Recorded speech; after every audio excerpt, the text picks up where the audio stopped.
Hello दोस्तों, स्वागत है आपका हमारे इस यूट्यूब चैनल एग्जाम वर्ल्ड में। और मैं हूं श्रीकांत।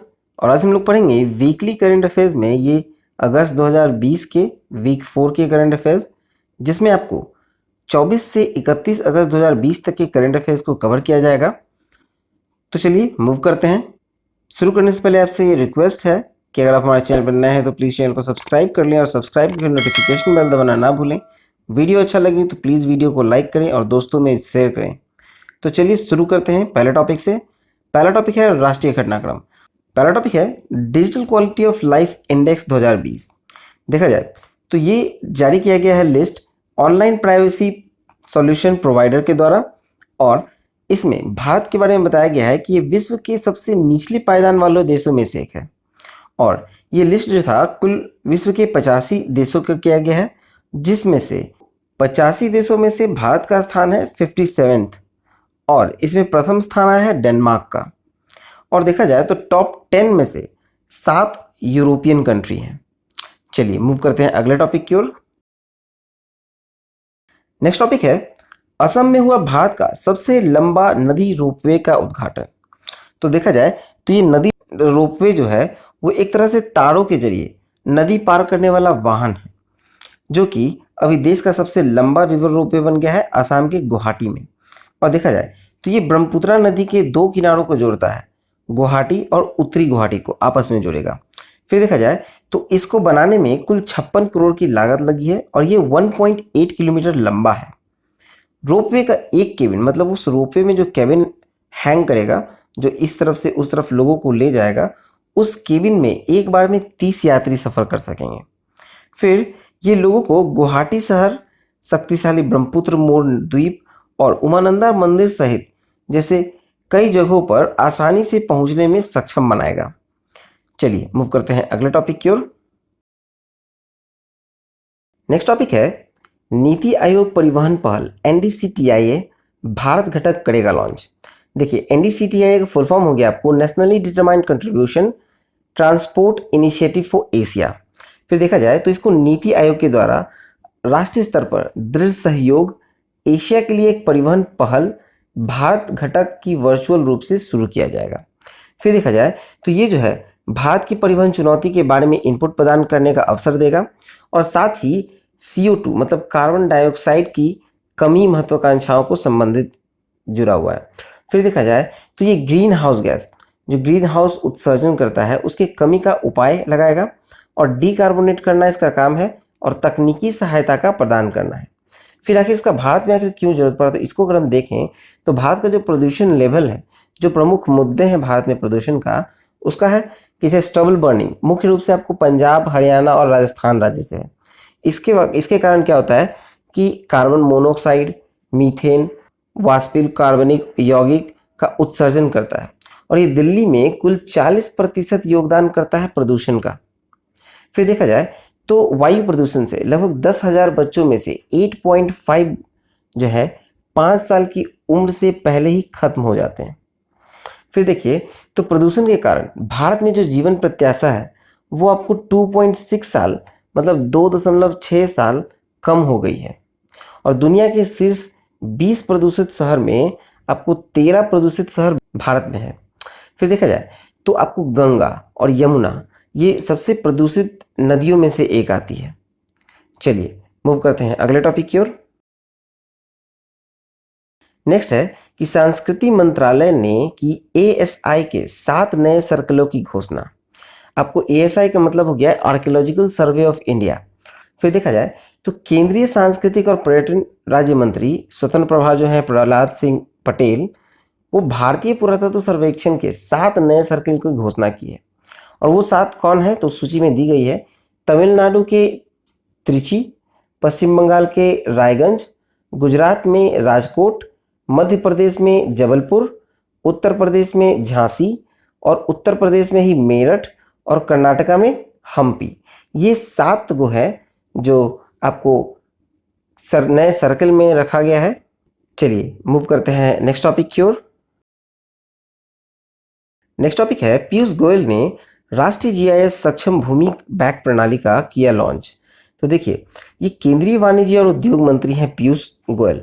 उन्होंने राष्ट्रीय जीआईएस सक्षम भूमि बैंक प्रणाली का शुरुआत किया है और इस प्रणाली को राज्य के उद्योग मंत्री, केंद्र शासित प्रदेश के प्रशासक और केंद्रीय तथा राज्य सरकार के वरिष्ठ अधिकारियों के साथ आयोजित वर्चुअल मीटिंग के दौरान लॉन्च किया गया और इस पहल का समर्थन invest India, national centre of geo informatics, राष्ट्रीय ई गवर्नेंस प्रभाग, इलेक्ट्रॉनिक्स एंड सूचना प्रौद्योगिकी मंत्रालय तथा Bhaskaracharya institute for space applications and geo informatics द्वारा किया जा रहा है।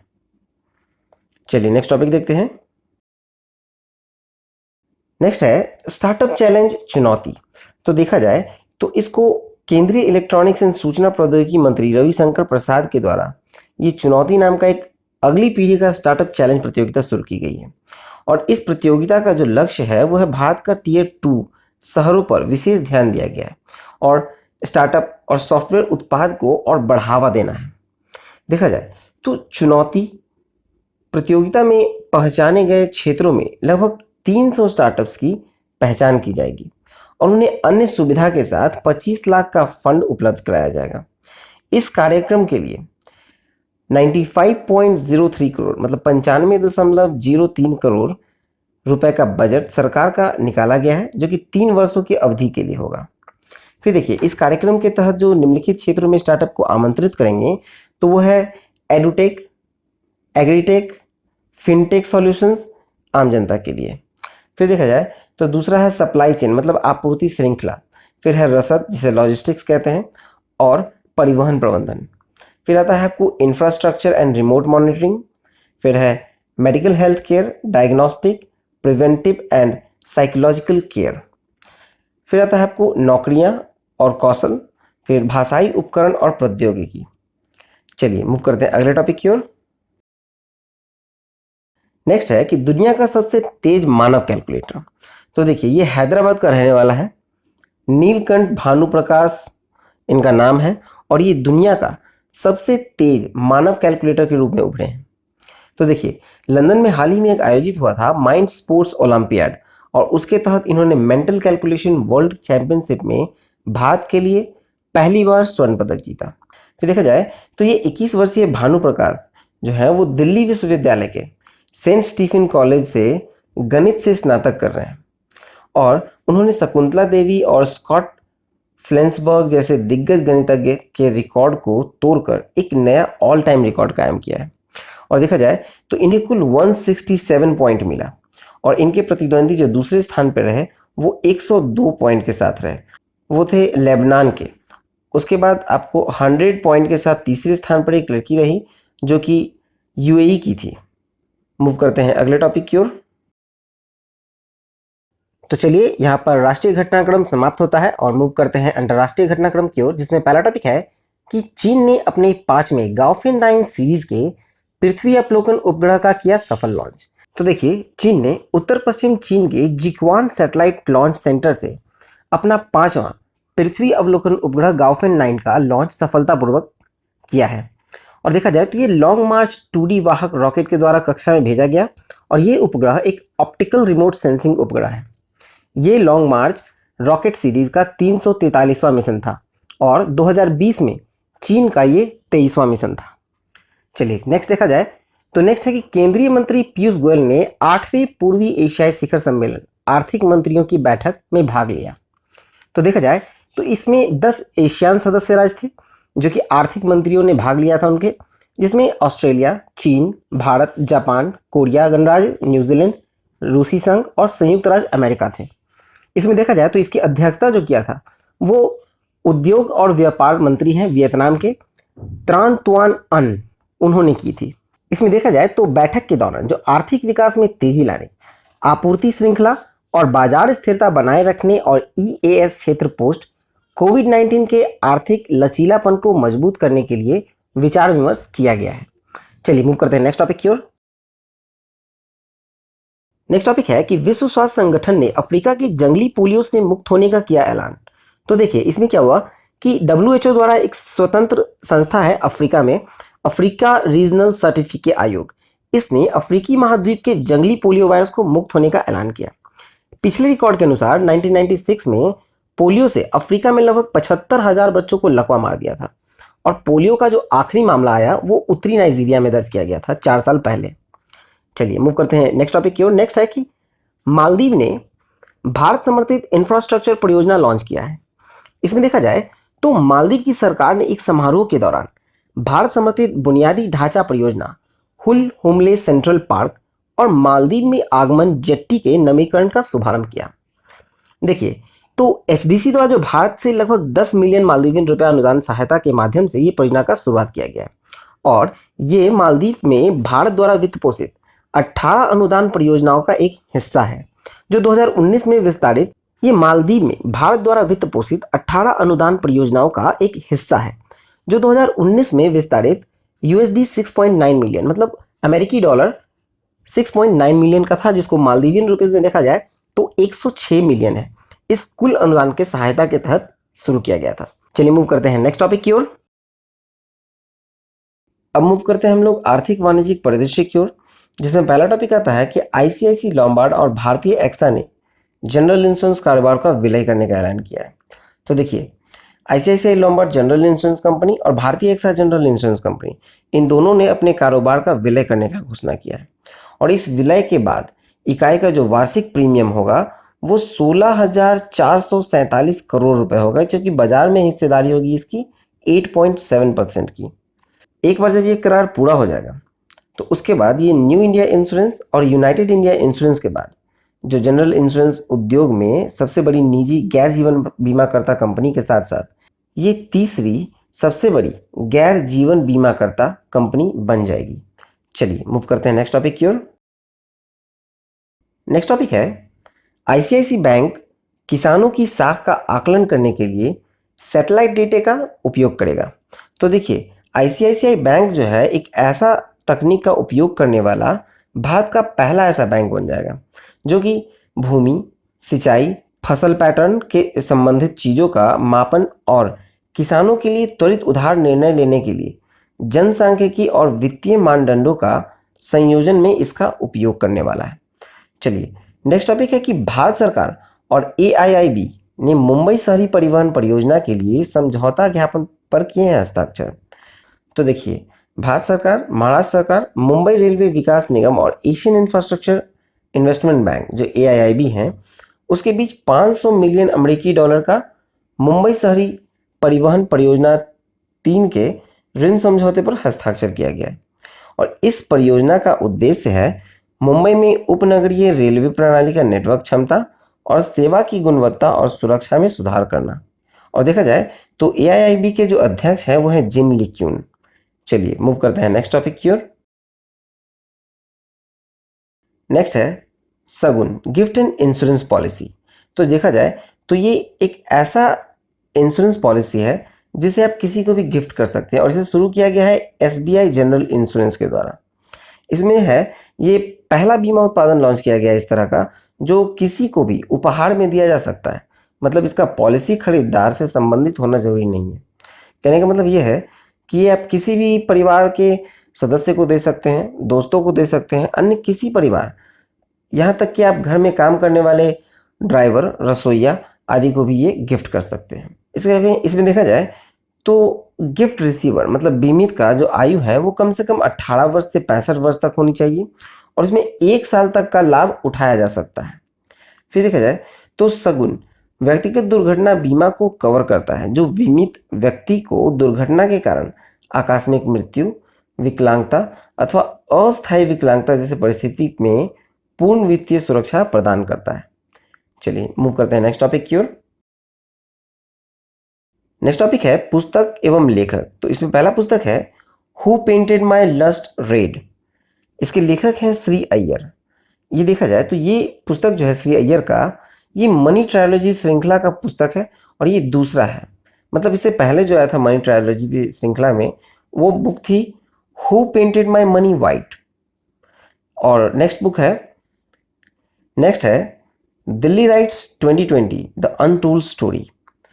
इस पुस्तक के लेखक हैं वकील मोनिका अरोड़ा। फिर आपको सोनाली चितलकर जो कि एक राजनीति विज्ञान है। फिर आपको प्रेरणा मल्होत्रा जो कि अंग्रेजी की दिल्ली यूनिवर्सिटी में शिक्षक में से हैं। और इस लिखित पुस्तक को जो पब्लिश करने वाला है वो है गरुड़ प्रकाशन, और इसको जल्द ही प्रकाशित करने का तैयार कर लिया गया है। चलिए मूव करते हैं नेक्स्ट टॉपिक की ओर। नेक्स्ट टॉपिक है अपॉइंटमेंट। अपॉइंटमेंट में देखा जाए तो डीआरडीओ प्रमुख जो है जी सतीश रेड्डी, उनके कार्यकाल में 2 साल बढ़ा दिया गया है। फिर देखा जाए तो नेक्स्ट है भारतीय ऊर्जा विनिमय के अंतरिम एमडी और सीईओ का अतिरिक्त प्रभार है आपको सत्यनारायण गोयल के ऊपर, जो कि वर्तमान में भी गैर कार्यकारी अध्यक्ष हैं, और ये राजीव श्रीवास्तव ने जो अपना पद पे इस्तीफा दिया है उनके स्थान पर आए हैं। फिर मूव किया जाए तो नेक्स्ट है कि एसबीआई म्यूचुअल फंड के नए एमडी और सीईओ, तो ये बनाए गए हैं विनय टोन्स। नेक्स्ट है जापान के प्रधानमंत्री ने इस्तीफा दिया, तो जापान के प्रधानमंत्री जिन्होंने इस्तीफा दिया वो है शिंजो अबे। अभी नए प्रधानमंत्री नियुक्त नहीं हुए, इसलिए अभी शिंजो अबे ने इस्तीफा दे दिया है। चलिए आगे मूव करते हैं नेक्स्ट टॉपिक की ओर। नेक्स्ट टॉपिक है पुरस्कार और सम्मान। तो देखा जाए पुरस्कार सम्मान में पहला टॉपिक आता है स्वच्छता ही सेवा पुरस्कार। इसमें देखा जाए तो भारत सरकार के नवरत्न एनएलसी इंडिया लिमिटेड स्वच्छता ही सेवा कार्यक्रम के कार्यान्वयन के अत्यंत मूल्यवान योगदान के लिए इन्होंने ये पुरस्कार जीता है। और देखा जाए तो एनएलसीआईएल के सीएमडी हैं राकेश कुमार, और एनएलसीआईएल के प्रयासों को पूरी नवेली को प्लास्टिक मुक्त, स्वच्छ और हरे भरे परिसर में बदलने और स्वच्छता ही सेवा 2019 पुरस्कार इन्हें दिया गया है। चलिए देखा जाए तो एनएलसीआईएल की निम्नलिखित 3 इकाइयों को स्वच्छता ही सेवा से सम्मानित किया गया है, तो वो कौन कौन है? तो पहला है टाउनशिप एडमिनिस्ट्रेशन ऑफिस, ये है फर्स्ट रैंक पे है। फिर आता है थर्मल पावर स्टेशन 1, ये सेकेंड रैंक पे है, और माइन सब स्टोर्स ये थर्ड रैंक पे है। नेक्स्ट टॉपिक है इंटरनेशनल बुकर पुरस्कार 2020। तो देखा जाए तो ये जीते हैं डच लेखक हैं, उनका नाम है मैरिके लुकास रीजनेवेल्ड। इन्होंने अपनी पहली उपन्यास में ये अवार्ड जीता है इंटरनेशनल बुकर पुरस्कार। तो देखिए इसका जो पहला उपन्यास है वो है द डिस्कम्फर्ट ऑफ इवनिंग, और इसके साथ ही रीजनेवेल्ड जो है 29 साल की उम्र में पुरस्कार जीतने वाली सबसे कम उम्र की लेखिका बन गई है। चलिए मूव करते हैं नेक्स्ट टॉपिक की ओर। नेक्स्ट टॉपिक है राष्ट्रीय शिक्षक पुरस्कार 2020। तो देखा जाए तो ये सुश्री सुधा पेनोली को राष्ट्रीय शिक्षक पुरस्कार 2020 के लिए चुना गया है। उन्हें राष्ट्रीय पुरस्कार 2020 के लिए चुने गए 47 उत्कृष्ट शिक्षकों की सूची में शामिल किया गया था, और इन शिक्षकों का चयन केंद्रीय शिक्षा मंत्रालय के स्कूल शिक्षा और साक्षरता विभाग द्वारा गठित राष्ट्रीय स्तर पर एक स्वतंत्र निर्णायक मंडल ने किया। चलिए मूव करते हैं नेक्स्ट टॉपिक की ओर। नेक्स्ट टॉपिक है विविध यानी मिसलेनियस। इसमें देखा जाए तो कश्मीरी केसर के व्यापार का विस्तार करने के लिए शुरू किया गया है ई नीलामी पोर्टल। इसमें देखा जाए तो जम्मू कश्मीर के कृषि विभाग ने जीआई टैग प्राप्त कश्मीरी केसर के व्यापार को बढ़ाने के लिए एक ई नीलामी पोर्टल का शुभारंभ किया है, और इस पोर्टल को खरीदारों तक गुणवत्तापूर्ण कश्मीरी केसर पहुंचाने के प्राथमिक उद्देश्य के साथ किया गया है।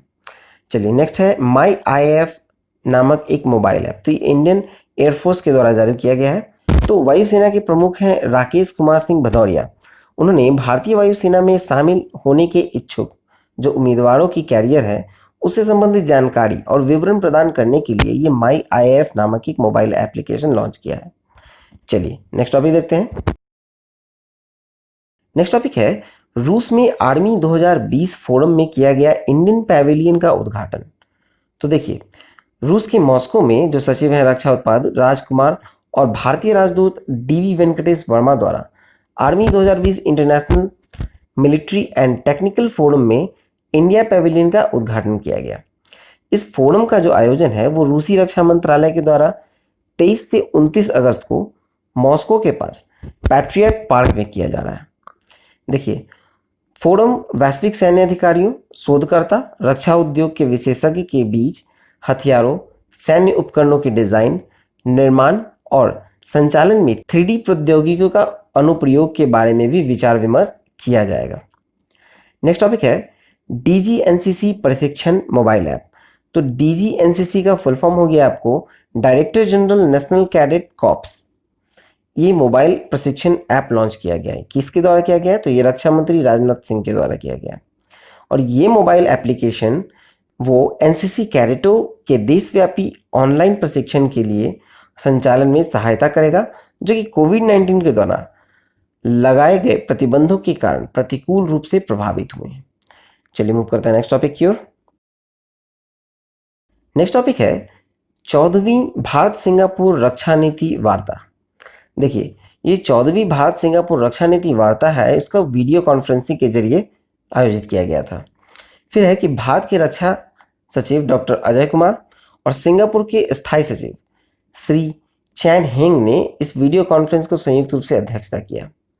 फिर है कि रक्षा वार्ता के दौरान दोनों पक्षों ने भारत और सिंगापुर के बीच द्विपक्षीय रक्षा संबंधों के मुद्दों और पर विचार विमर्श किया और वे दोनों देशों के बीच सुरक्षा गठजोड़ को और बेहतर बनाने का सहमति हुई।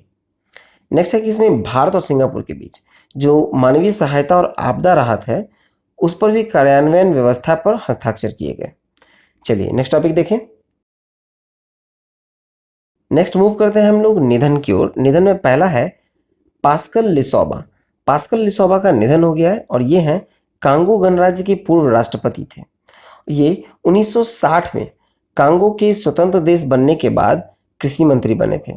फिर 1992 से 1997 तक ये राष्ट्रपति रहे थे और 2001 में इन पर देशद्रोह का आरोप लगा था और भ्रष्टाचार का, जिसके लिए इन्हें 30 साल की सजा सुनाई गई थी। नेक्स्ट है गेल सेही।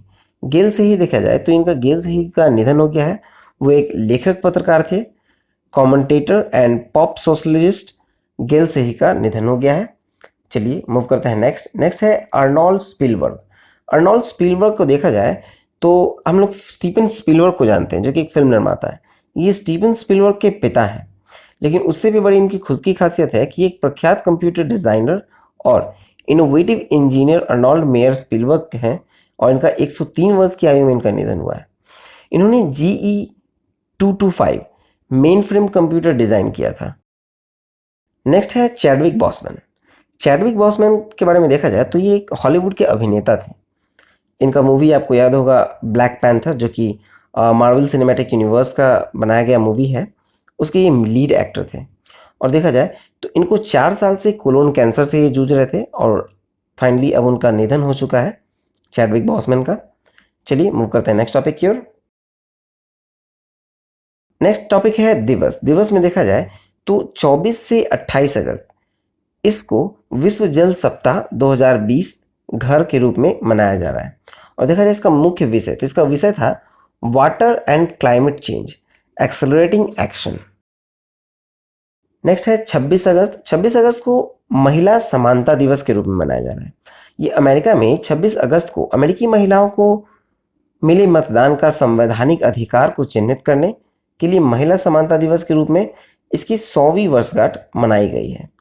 और महिला समानता दिवस को अब महिला सशक्तिकरण के बारे में जागरूकता को प्रोत्साहित करने और फैलाने के लिए दुनिया भर में इसे मनाया जाता है।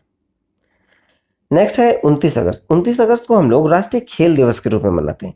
इसको हम लोग मेजर ध्यानचंद की जयंती पे मनाते हैं, जो कि 29 अगस्त 2012 को पहला राष्ट्रीय खेल दिवस मनाया गया था। चलिए मूव करते हैं नेक्स्ट टॉपिक की ओर। नेक्स्ट है 29 अगस्त। 29 अगस्त को हम लोग परमाणु परीक्षण के खिलाफ अंतर्राष्ट्रीय दिवस के रूप में मनाते हैं। ये 2010 से मनाया जा रहा है। फिर देखा जाए तो इसका जो उद्देश्य है वो है परमाणु हथियार परीक्षण, विस्फोट या किसी अन्य परमाणु विस्फोट के प्रभावों के बारे में जागरूकता बढ़ाना और परमाणु हथियार मुक्त दुनिया के लक्ष्य को प्राप्त करने के साधनों के रूप में से एक रूप में उनकी समाप्ति की आवश्यकता के प्रति जागरूक रखना। चलिए मूव करते हैं नेक्स्ट टॉपिक की ओर। नेक्स्ट टॉपिक है खेलकूद। खेलकूद में पहला टॉपिक है कैमरून व्हाइट ने संन्यास का किया ऐलान। तो कैमरून व्हाइट जो है वो ऑस्ट्रेलिया के ऑलराउंडर क्रिकेटर थे और इन्होंने अब संन्यास ले लिया है। उन्होंने ऑस्ट्रेलिया के लिए 4 टेस्ट मैच सहित कुल 91 ODI और 47 T20 मैच खेले हैं। उन्होंने टेस्ट में, ये 4 टेस्ट मैचों में इन्होंने 146 रन बनाए हैं, वनडे में 2072 रन और T20 में 984 रन बनाए थे। नेक्स्ट टॉपिक है यूएफा चैंपियंस लीग 2019-20। तो देखिए, एक जर्मन पेशेवर स्पोर्ट्स क्लब है बायर्न म्यूनिख, उसने पेरिस सेंट जर्मन को 1-0 से हराकर यूएफा चैंपियंस लीग 2019-20 का खिताब अपने नाम किया। और देखा जाए तो ये फाइनल जो मैच हुआ था वो पुर्तगाल के लिस्बन में खेला गया था। देखिए, वैसे तो बायर्न म्यूनिख ने पहले भी खिताब जीता है, लेकिन ये पहली बार ऐसा हुआ है कि इन्होंने सभी मैच जीत लिए। और अब तक देखा जाए तो बायर्न म्यूनिख ने ये छठा यूरोपीय चैंपियनशिप इसका है। चलिए मूव करते हैं नेक्स्ट टॉपिक की ओर। नेक्स्ट है महिला ब्रिटिश ओपन 2020 खिताब। तो देखिए, जर्मनी की गोल्फर है सोफिया पोपोव। उसने स्कॉटलैंड के रॉयल ट्रॉन में 2 स्ट्रोक के साथ थाईलैंड की जैस्मिन सुवानापुरा को हराकर विमेन ब्रिटिश ओपन 2020 का खिताब जीत लिया है। फिर देखा जाए तो इसके खिताब के साथ ही सोफिया एलपीजीए टूर का प्रमुख खिताब जीतने वाली ये जर्मनी की पहली महिला गोल्फर बन गई। नेक्स्ट टॉपिक है भारतीय टेबल टेनिस स्टार पौलमी घटक ने रिटायरमेंट का किया ऐलान। तो देखिए, भारतीय टेबल टेनिस स्टार हैं पौलमी घटक, उसने रिटायरमेंट की घोषणा कर दी है। और उन्होंने 2006 के राष्ट्रमंडल खेल और 2008 के बीच कॉमनवेल्थ चैंपियनशिप में भारत का प्रतिनिधित्व किया था। चलिए मूव करते हैं नेक्स्ट टॉपिक की ओर।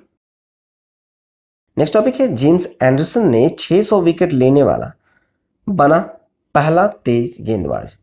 तो देखिए, इंग्लैंड का जेम्स एंडरसन है जो कि 600 विकेट लेने वाले पहले तेज गेंदबाज बन गए।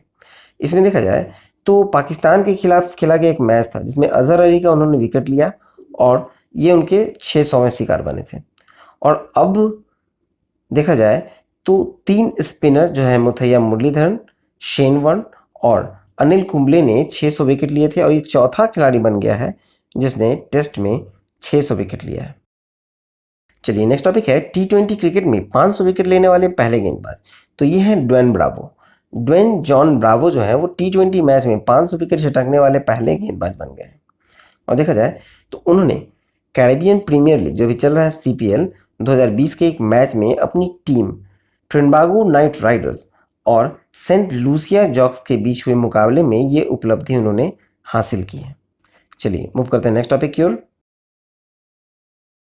नेक्स्ट टॉपिक है भारत सरकार ने बढ़ाई राष्ट्रीय खेल पुरस्कार की राशि।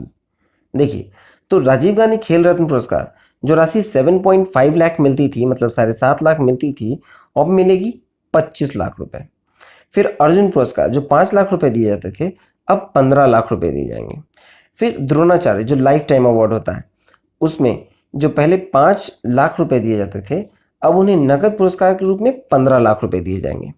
फिर देखा जाए तो द्रोणाचार्य रेगुलर के प्रति जो 5 लाख रुपए थे, उसके बजाय अब 10 लाख रुपए दिए जाएंगे। फिर देखिए, ध्यानचंद पुरस्कार विजेता 5 लाख रुपए के बजाय 10 लाख रुपए दिए जाएंगे। नेक्स्ट है कि ब्रायन ब्रदर्स ने टेनिस से संन्यास लिया। तो सबसे सफल पुरुष युगल जोड़ी माइक ब्रायन और बॉब ब्रायन, ये ब्रायन बंधु कहा जाते थे, इन्होंने संन्यास की घोषणा कर दी है। फिर देखा जाए तो इस भाइयों की जोड़ी ने 26 सीजन में 119 ट्रॉफियों के साथ ओपन एरा रिकॉर्ड पर अपना कब्जा जमाया है, जिसमें सभी 4 ग्रैंड स्लैम, सभी 9 ATP मास्टर्स के साथ साथ ओलंपिक स्वर्ण पदक भी इसमें शामिल है। तो चलिए यहाँ पर हमारा ये वीडियो समाप्त होता है। आई होप आपको अच्छा लगा हो। तो प्लीज़ चैनल को सब्सक्राइब करें, वीडियो को लाइक करें, दोस्तों में शेयर करें और इसके PDF के लिए आप हमारे टेलीग्राम चैनल को ज्वाइन कर सकते हैं जिसका लिंक नीचे डिस्क्रिप्शन में दिया गया है। और आप हमारे सोशल नेटवर्किंग साइट इंस्टाग्राम से भी जुड़ सकते हैं, एग्जाम वर्ल्ड सर्च करना होगा। तो चलिए, all the best and thank you for watching exam world.